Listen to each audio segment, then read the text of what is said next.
আসসালামু আলাইকুম।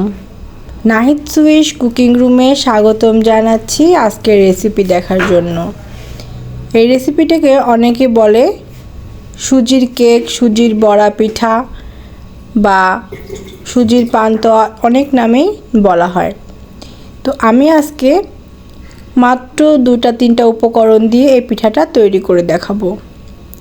এটাকে আমরা সুজির পিঠা বলি বা সুজির বিস্কিট বলি। তো এই বিস্কিটটা খেতে অত্যন্ত সুস্বাদু এবং অনেক মজাদার, দেখতেও এবং ঘ্রাণেও অনেক লোভনীয়। তো আসুন দেখি ভিডিওটি, আর সম্পূর্ণ দেখতে ভিডিওটি না টেনে দেখবেন, আর যদি ভালো লেগে থাকে তবে পাশে থাকবেন। প্রথমে আমি একটি বোল নিয়ে নেব, আর এখানে আমি একটা মাত্র ডিম নেব। ডিমটা নর্মাল টেম্পারেচারের হবে, ছোট বড় কোনো সমস্যা নেই। এখানে 1 চিমটি লবণ এবং 1/4 কাপ চিনি দিয়ে দেব। তারপর এটাকে সুন্দর করে হাত দিয়ে বিট করে নেব। বিট করতে হবে ততক্ষণ পর্যন্ত যতক্ষণ না চিনিটা গলে যায়। এই মজাদার পিঠাটি তৈরি করতে মাত্র 3টা ইনগ্রেডিয়েন্টস লাগবে। তো আমি মনে করি যে আপনারা বাসায় এটা তৈরি করবেন, এবং হাতের কাছে খুব সহজে এবং সস্তা জিনিস দিয়ে পিঠাটা তৈরি করা। আর এটা তৈরি করতে কোনো সিজন লাগে না, যে কোনো সময় হাতের কাছে পাওয়া যায় এবং বানানো যায়। আর আমি এর মধ্যে দিয়ে দেব 4-5 ফোঁটা ভ্যানিলা এসেন্স, যখন এই চিনিটা পুরোপুরি মেল্ট হয়ে যাবে।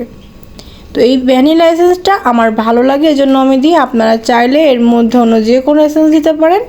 প্রয়োজনে আপনার হাতের কাছে কোনো এসেন্স না থাকলে এলাচের গুঁড়ো ব্যবহার করতে পারেন, সেটাতে আরও স্ট্রং ফ্লেভার আসবে এবং খাবারটা কিন্তু অত্যন্ত সুস্বাদু আর এত লোভনীয় যে এটা ভাজার সময় একটা সুন্দর ফ্লেভার ছড়াবে। এর জন্য এলাচের গুঁড়ো দিলে কিন্তু স্ট্রং ফ্লেভার তৈরি হয়। এরপর আমি 1 কাপ সুজি, এই সুজিটা আমি একবারে দিব না, বারবার দিব। মেজারমেন্ট কাপের 1 কাপ।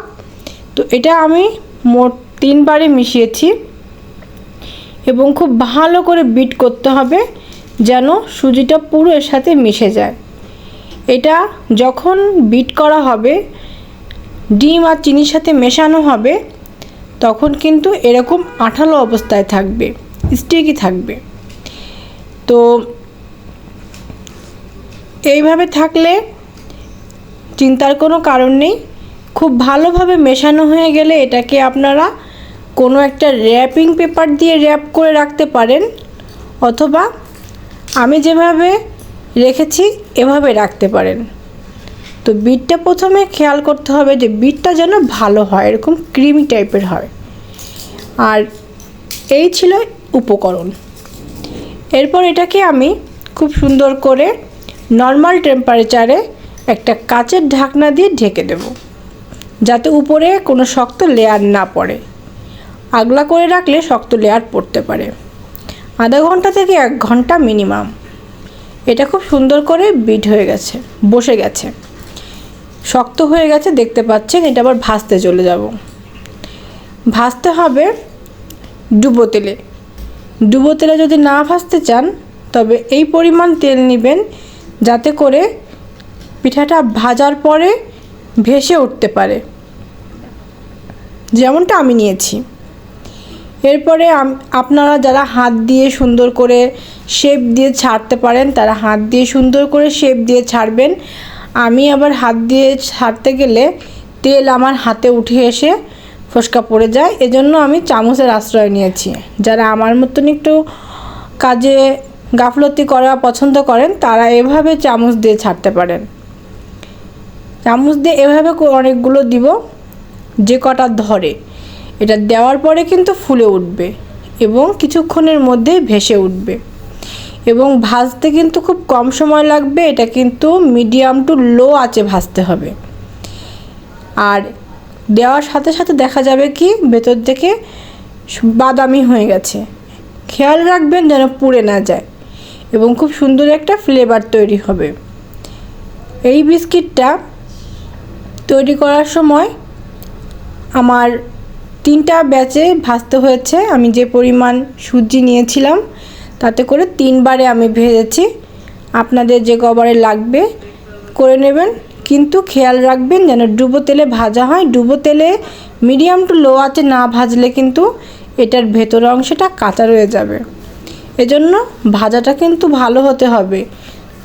জোরে দিলে কিন্তু আগেই পুড়ে যাবে, ভেতরে কাঁচা রয়ে যাবে এবং এটা কিন্তু কেকের মতো ফুলে উঠবে। এরপর এর থেকে আমরা ঝরিয়ে নিয়ে নেব। তো এটা হয়ে গেল আমার ভাজা। এভাবে আমি 3 বারে সমস্ত বিস্কিটগুলো ভেজে নিয়েছি। এই বিস্কিটগুলো ভাজা হয়ে গেলে তেল ঝরিয়ে তুলে নিতে হবে। টিস্যুর উপরেও রাখতে পারেন অথবা এমনি রাখলেও সমস্যা নেই। তো আমি এবার খুলে দেখাচ্ছি। এটা ঠান্ডা হলে কিন্তু হার্ড হয়ে যাবে, শক্ত বিস্কিট হয়ে যাবে। এটা আপনারা 3-4 দিন সংরক্ষণও করতে পারবেন। তো এই ছিল আমার আজকের রেসিপি ভিউয়ার্স। কেমন লাগলো বাড়িতে তৈরি করবেন এবং আমাকে জানাতে ভুলবেন না। আজকের মতো এ পর্যন্তই। দেখা হবে সামনে অন্য কোনো রেসিপি নিয়ে। সেই পর্যন্ত সবাই সুস্থ থাকবেন, ভালো থাকবেন এবং আমার জন্য দোয়া করবেন। এই ছিল সুজির পিঠা। আল্লাহ হাফেজ।